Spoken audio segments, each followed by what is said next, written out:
नमस्कार दोस्तों, मैं आपका दोस्त अजय चौधरी फिर से आपके सामने एक नई वीडियो के साथ। देखिए दोस्तों, आज हमारा जो महत्वपूर्ण टॉपिक है वो है राजस्थानी भाषा का विकास। ये राजस्थानी भाषा का विकास जो टॉपिक है ये आरएस के एग्ज़ाम है, आरपीएससी के द्वारा सब इंस्पेक्टर का एग्ज़ाम हो, ग्राम सेवक है, एलडीसी है, सेकंड ग्रेड है, फर्स्ट ग्रेड है, हर एग्ज़ाम के लिए जीके की दृष्टि से बहुत ज़्यादा महत्वपूर्ण टॉपिक है और हर बार इसमें से एक या दो क्वेश्चन हमेशा पूछे जाते हैं। तो इस टॉपिक को ध्यान से देखिएगा। देखिए दोस्तों, राजस्थानी भाषा का विकास में इसकी शुरुआत पाली से, आप देखिएगा ये पाली भाषा है। पाली से विकास हुआ प्राकृत का, प्राकृत से निकली शौरसेनी प्राकृत और इस शौरसेनी प्राकृत से आगे तीन मुख्य मत माने जाते हैं राजस्थानी भाषा के विकास से। देखिए, गुर्जर अपभ्रंश। अपभ्रंश का मतलब होता है समय के साथ में उस भाषा में जो परिवर्तन हो जाते हैं उसे अपभ्रंश कहा जाता है। गुर्जर अपभ्रंश, नागर अपभ्रंश और शौरसेनी अपभ्रंश। देखिए, गुर्जर अपभ्रंश से राजस्थानी भाषा का विकास हुआ है या उसकी उत्पत्ति हुई है, ऐसा स्वीकार करते हैं मोतीलाल मेनारिया और के.एम. मूसी, यानी कन्हैयालाल माणिकलाल मूसी। ये वही कन्हैयालाल माणिकलाल मूसी हैं जिन्होंने, जब राजस्थान का एकीकरण है उसमें मत्स्य संघ जब आप पढ़ते हैं तो उसका नाम इन्हीं के सुझाव पर दिया गया था। फिर आता है नागर अपभ्रंश। नागर अपभ्रंश से राजस्थानी भाषा का विकास हुआ है। इसका समर्थन जॉर्ज अब्राहम गियर्सन और पुरुषोत्तम मेनारिया करते हैं। उसके बाद में तीसरा आता है शौरसेनी अपभ्रंश। इससे एल.पी. टेसीटोरी यानी शौरसेनी अपभ्रंश से ही राजस्थानी भाषा का विकास हुआ है, ऐसा एल.पी. टेसीटोरी मानते हैं। ये इटली के निवासी थे और बीकानेर में रहे थे ये जब महाराजा गंगा सिंह शासक थे। तो देखिए दोस्तों, ये पाली से माना जाता है। पाली से भी पहले हमारे महत्वपूर्ण का है नहीं, लेकिन फिर भी पाली से पहले मानी जाती है संस्कृत, और माना जाता है कि संस्कृत है वो निकली है वैदिक संस्कृत से, और वैदिक संस्कृत है ये मानी जाती है आर्यों की, यानी आर्य की जो भाषा है वो अपने साथ संस्कृत, वैदिक संस्कृत लाए थे। इसी वैदिक संस्कृत का एक भाग संस्कृत है। उसी संस्कृत से फिर पाली निकली और इसी पाली से प्राकृत, प्राकृत से शौरसेनी प्राकृत, और शौरसेनी प्राकृत में तीन मुख्य मत माने जाते हैं, गुर्जर अपभ्रंश, नागर अपभ्रंश और शौरसेनी अपभ्रंश। अब देखिए, सर्वाधिक इनमें मान्य मत कौन सा है वर्तमान में? तो गुर्जर अपभ्रंश ये वर्तमान में सर्वाधिक मान्य मत है।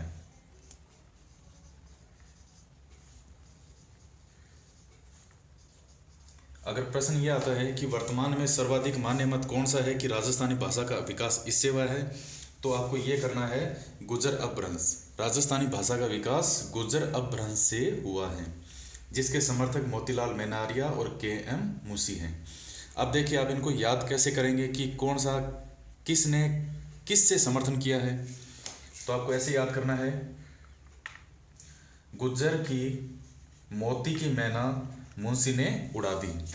आप कैसे याद करेंगे इसके? गुर्जर की मोती की मैना मुंशी ने उड़ा दी। नागर अपभ्रंश से, नागर से मान लीजिए ये कोई शहर है, नगर है, नगर का सन से मतलब समझिए सूर्य, सितारा, तम में है, तम से मतलब अंधकार, नगर का सन तम में है, तो नगर से नागर, सन से गियरसन और तम से पुरुषोत्तम। शौरसेनी से एल.पी. टेसीटोरी, इसको कैसे याद करेंगे? शौर करे सैनी मारे उसके टेसीटोरी, शौर करे सैनी मारे उसके टेसीटोरी। इसका हो जाएगा आपका गुर्जर की मोती की मैना मूसी ने उड़ा दी। तो ये इसका सबसे पहले महत्वपूर्ण एक टॉपिक हो चुका हमारा कि इसकी उत्पत्ति किससे मानी जाती है। तो वर्तमान में सर्वाधिक मान्य मत गुर्जर अपभ्रंश का है।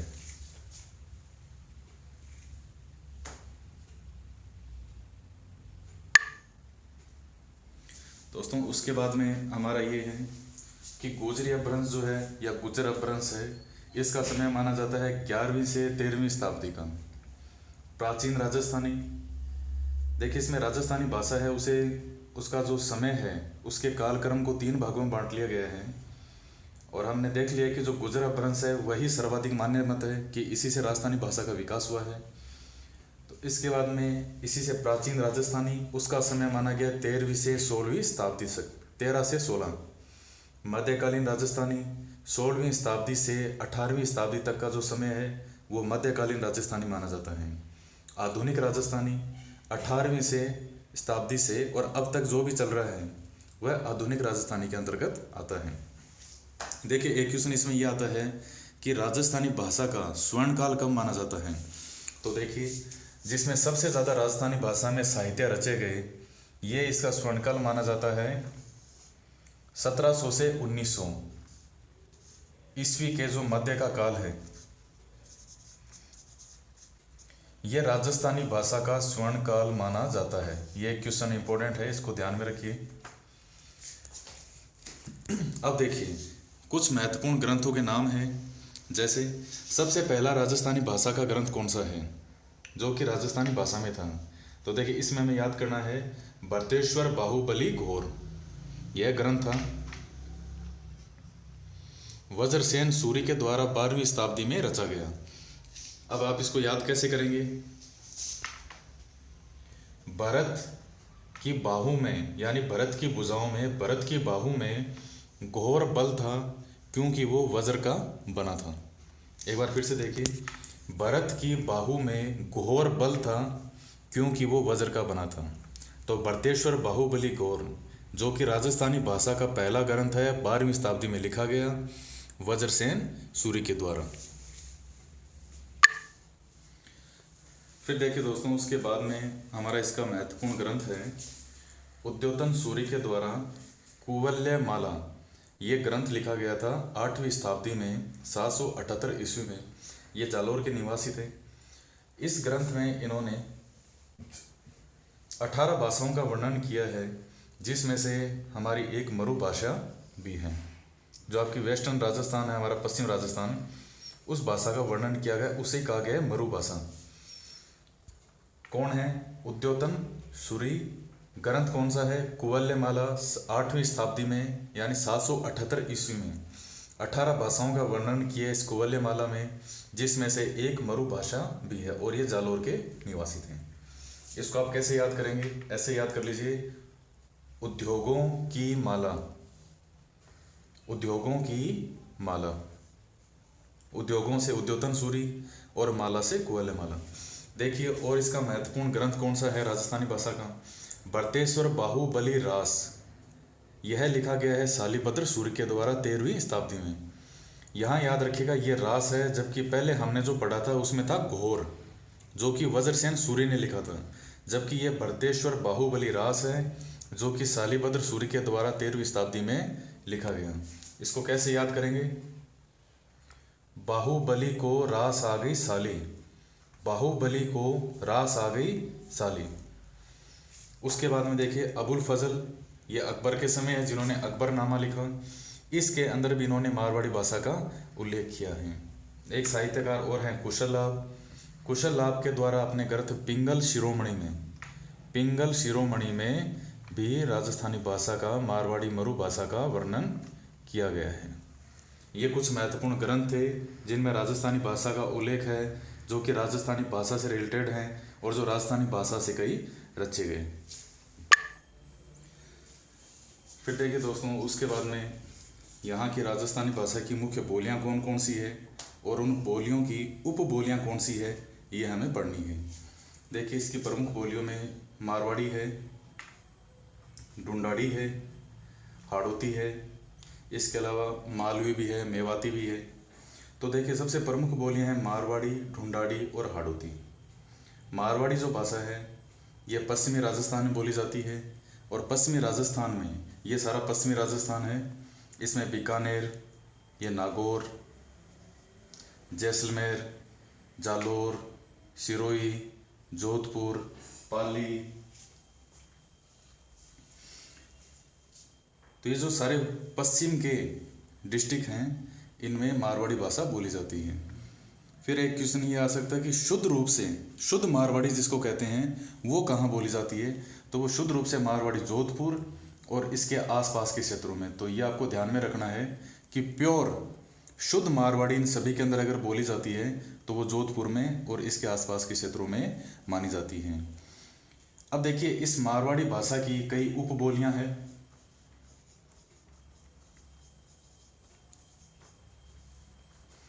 किस मारवाड़ी की उपबोलियां कौन कौन सी है? तो देखिए, इसकी उपबोलियों में एक तो हमारी शेखावटी आएगी। शेखावटी का क्षेत्र आप जानते हैं, चूरू, झुंझुनू और सीकर, इस क्षेत्र को कहते हैं शेखावटी एरिया। तो ये मारवाड़ी की उपबोली है। शेखावटी, चूरू, सीकर और झुंझुनू, यहाँ पर जो भाषा बोली जाती है वो शेखावटी है, जो कि मारवाड़ी की उपबोली है। इसके अलावा एक है मेवाड़ी। तो मेवाड़ी आप जानते हैं, यहाँ पर उदयपुर है। उदयपुर और इसके आसपास के क्षेत्रों में जो भाषा बोली जाती है उसे कहा जाता है मेवाड़ी। मेवाड़ से बना है। और प्योर मेवाड़ी अगर देखनी है तो उदयपुर में जो गांव बसे हुए हैं बहुत प्राचीन समय से, उन गांवों के अंदर आपको प्योर रूप से मेवाड़ी मिलेगी। फिर देखिए, इसकी एक मारवाड़ी की उपबोली और है जिसे वागड़ कहते हैं, वागड़ी भाषा। यहाँ आपका डूंगरपुर है और यहाँ है हमारा बांसवाड़ा। देखिए, ये जो क्षेत्र है, इस क्षेत्र को वागड़ प्रदेश कहते थे और इसी वागड़ प्रदेश से हमारी जो भाषा बनी है बागड़ी। बस इस पे ध्यान रखिएगा, बिंदी नहीं आती। अगर बांगड़ी होगा और गै पूरा होगा तो फिर ये हमारा जो झुंझुनू, सीकर, ये वाला जो क्षेत्र है ये कहलाएगा बांगड़। जबकि सिर्फ बागड़ जिस पे बिंदी नहीं है और गै आधा है तो वो कहलाएगा डूंगरपुर, बांसवाड़ा का क्षेत्र। तो ये भी मारवाड़ी की उपबोली मानी जाती है और डूंगरपुर और बांसवाड़ा में जो भाषा बोली जाती है उसे कहते हैं बागड़ी। फिर इसके अलावा एक हमारी उपबोली और है और वो है गोड़वाड़ी। देखिए, इसके अलावा हमारे पास मारवाड़ी की एक उपबोली है। ये कहाँ से कहाँ तक है? ये देखिए, ये जालोर है और ये है पाली। जालोर में एक जगह है आहोर और पाली का एक स्थान है बाली। आहोर से लेकर के पाली तक का जो स्थान है ये गोड़वाड़ प्रदेश कहलाता है। ज्योग्राफी में आपने पढ़ा होगा। इन दोनों के मध्य जो भाषा बोली जाती है उस भाषा को कहा जाता है गोड़वाड़ी भाषा। ये भी मारवाड़ी की उपबोली है। इसके अलावा इस जालोर के पास में सिरोही है। सिरोही की भाषा है देवड़ावाटी। ये भी मारवाड़ी की उपबोली है। देव सिरा खाते हैं, आप याद कर सकते हैं इसको। देव जो है सिरा हलवा बोलते हैं देसी भाषा मारवाड़ी में। देव सिरा खाते हैं। तो सिरोही की हमारी भाषा जो है वो कहलाती है देवड़ावाटी। हाँ, तो इसके बाद में इसकी एक महत्वपूर्ण बोली और है। यहाँ पर देखिए, शाहपुरा भीलवाड़ा है।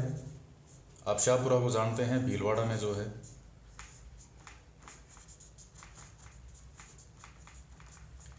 इस शाहपुरा की और इसके आसपास के क्षेत्र की एक महत्वपूर्ण उपबोली है और वो है खेराड़ी।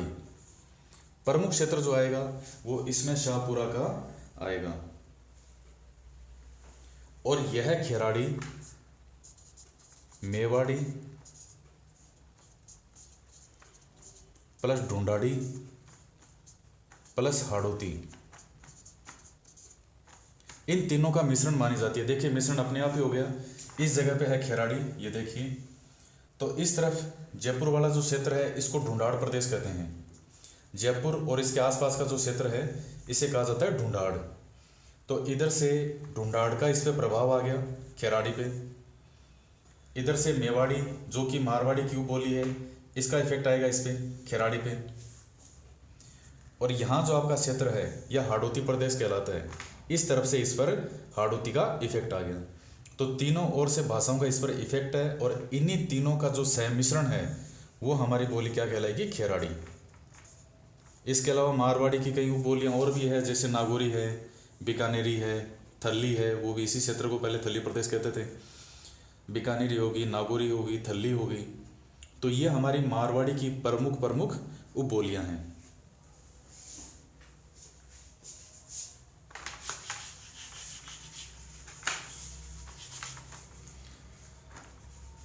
अब देखिए दूसरा आता है ढूंढाड़ी।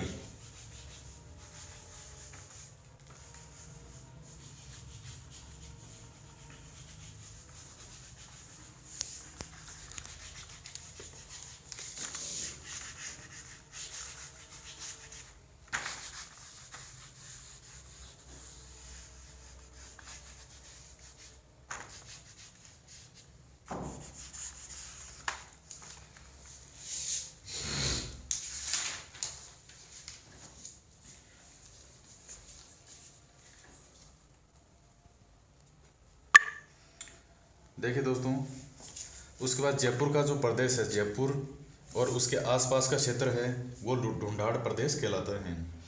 ढूंढाड़ में जो हमारा किशनगढ़ है, जो कि अजमेर में है, यहाँ पर किशनगढ़,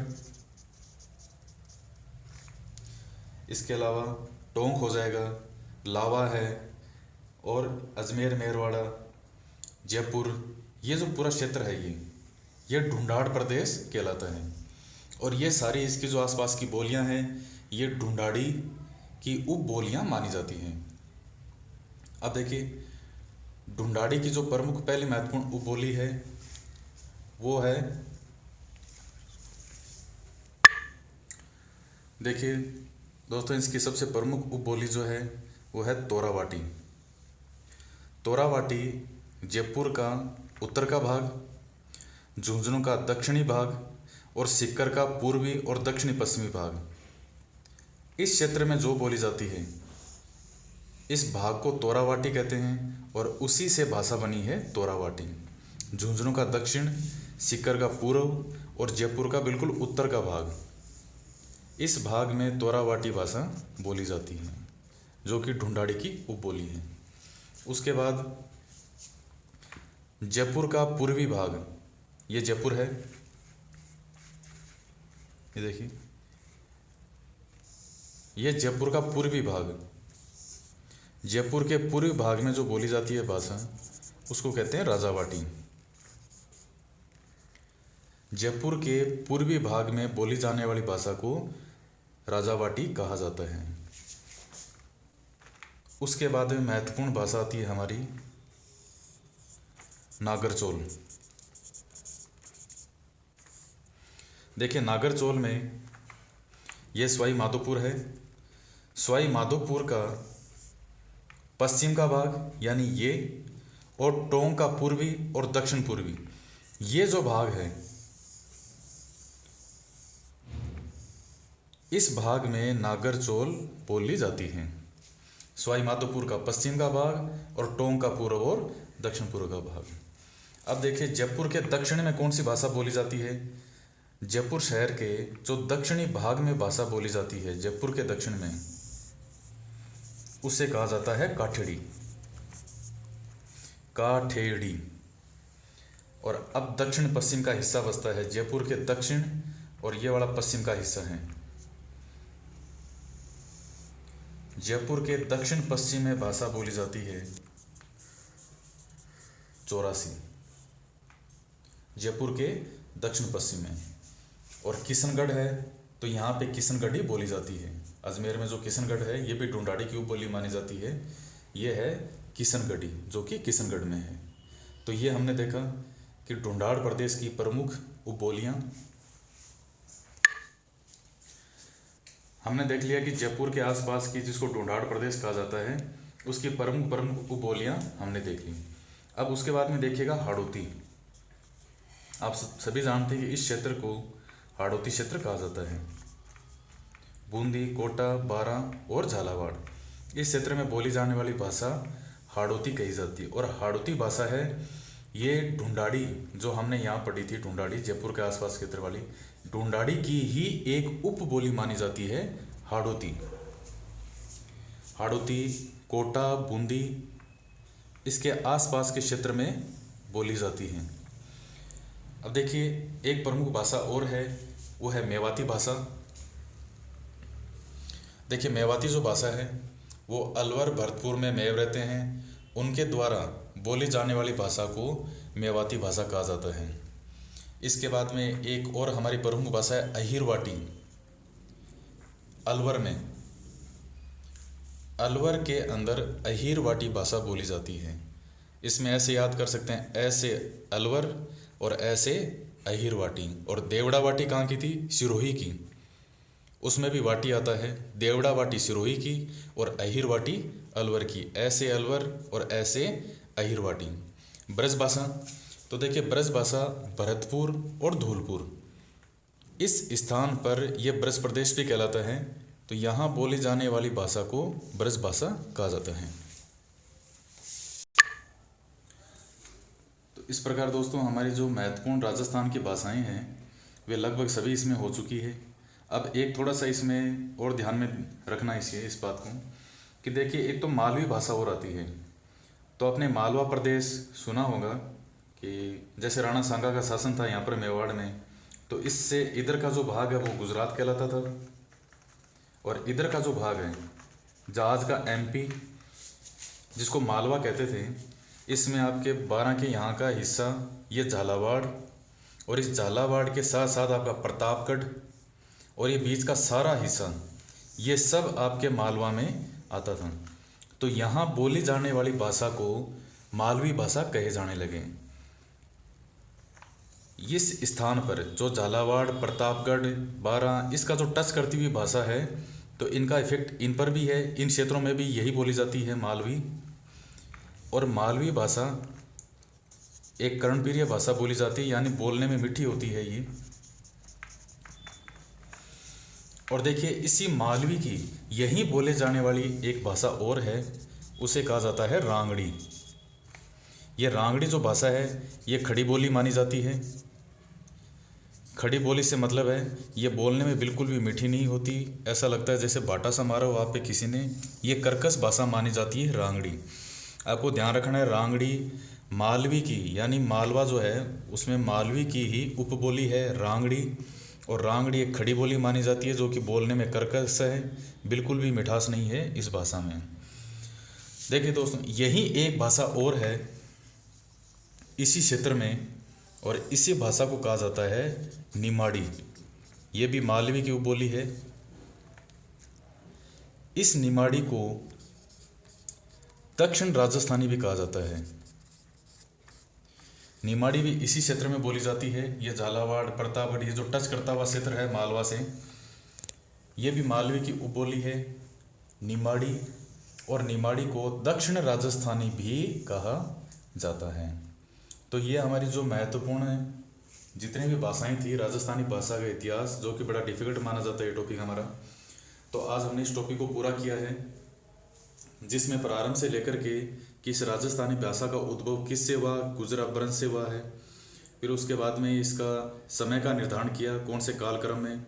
उसके बाद हमने इसके महत्वपूर्ण ग्रंथ देखे, राजस्थानी भाषा का ग्रंथ कौन सा था और बाकियों के अलावा कौन से ग्रंथ लिखे गए जिसमें राजस्थानी भाषा यानी मरु भाषा का उल्लेख किया गया है। उसके बाद में हमने राजस्थान की महत्वपूर्ण बोलियां देखी।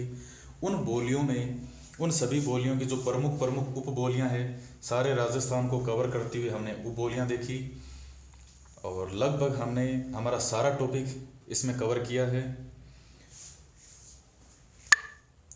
तो दोस्तों इस प्रकार हमारा ये टॉपिक पूरा हुआ। अगर आपको हमारा ये वीडियो पसंद आया तो इसको लाइक करें, शेयर करें और अगर आप इससे रिलेटेड कोई भी सुझाव देना चाहते हैं तो सुझाव भी अवश्य दें। और आपको जो भी नए वीडियोस डाले जाएं वो आपको मिलते रहें, आप उसे अपडेट रहें। तो हमारे चैनल को सब्सक्राइब करना मत भूलिएगा, सब्सक्राइब ज़रूर कीजिए ताकि आप नए वीडियो से अपडेट होते रहें। धन्यवाद।